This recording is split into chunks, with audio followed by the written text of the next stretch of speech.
B. Knuckles, and The Scumbag Volume 1.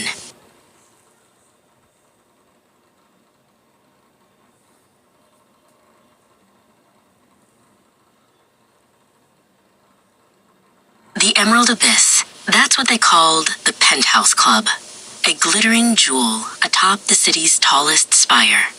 From his dimly lit office across the street, B. Knuckles, a man whose sharp focus was etched on his features, watched the city's elite flock to its doors.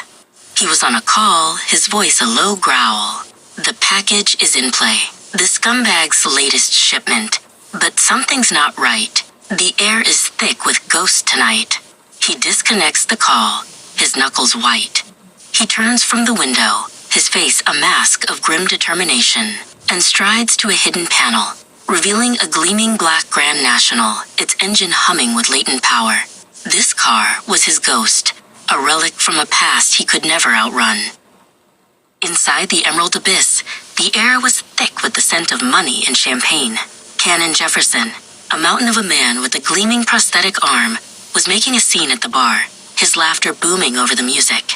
Across the room, Ghost Belle, a lithe woman whose movements were liquid grace, moved through the shadows, a phantom in the glittering crowd. She was the reason they were here. She was the one who would steal the package, a master of infiltration with a razor-sharp mind. In a van parked in a nearby alley, Doc Hayes, a man whose calm demeanor was a balm in the chaos, monitored the team's vitals. Beside him, Shadow Miller, a young man whose intensity burned behind his eyes, worked his magic on a laptop, creating a digital smokescreen. "I've got you, Ghost," Miller murmured, his fingers flying across the keyboard. "Just be quick about it." He rerouted security feeds, disabled alarms, and created a ghost in the machine, a digital phantom to mask their intrusion. At the service entrance of the Emerald Abyss, Nyx and Vixen stood guard. Nyx, a young woman with a shock of pink hair, was hacking the club's security system. Vixen, a woman whose power and grace were a paradox, stood beside her, her hand resting on the hilt of a sword. They were the last line of defense. A sudden noise from the alley sent Vixen into a defensive stance, her sword drawn in a flash of steel. The Neon Oasis. It was a place of refuge, but tonight, it was a place of reckoning. The heist had gone wrong. The package was a trap. Ghost and Cannon burst through the door, their faces grim. "It was a setup," Ghost hissed, her voice laced with fury. "They were waiting for us." It had the scumbag's stink all over it. As the team regrouped, B. Knuckles' secure line chirped. An encrypted message. A beautiful woman with haunted eyes appeared on the small screen. "My name is Paloma," she whispered, her voice trembling but underscored with a fierce resolve. "My little brother, Mateo. He was one of the 3 youths taken in Newark. I was a social worker at the community center he was snatched from. I've been digging. I found out who's behind it. The scumbag. He's not just moving guns." Her eyes darted off-screen, wide with terror. "They found me." The line went dead. Her last known location pinged on their map, South Orange Avenue. Miles away, a man known only as the Scumbag watched the chaos unfold on a bank of monitors.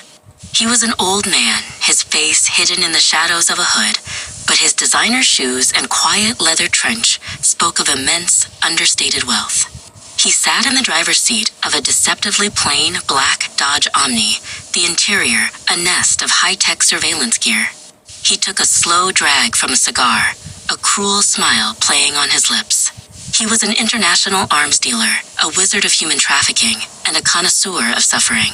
"Clean up your mess," he said into a hidden mic, his voice a low, gravelly rasp, smooth as silk and cold as the grave.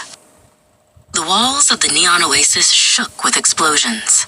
The name Paloma and her mention of the scumbag sent B. Knuckles' mind spiraling back through the pain. Rain on the windshield of the Grand National. He was younger, a federal agent on the verge of taking down the scumbag's trafficking ring.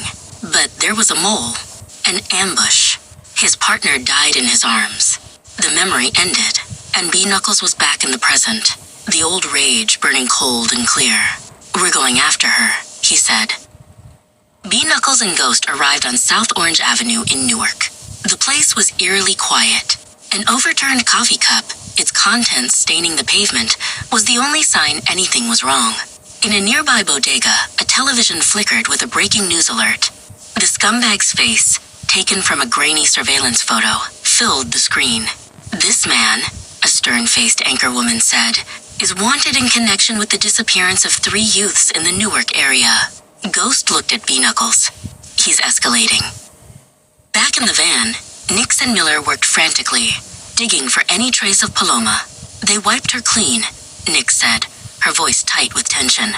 But they missed something. Miller's face was grim. "It's the scumbag's signature," he said.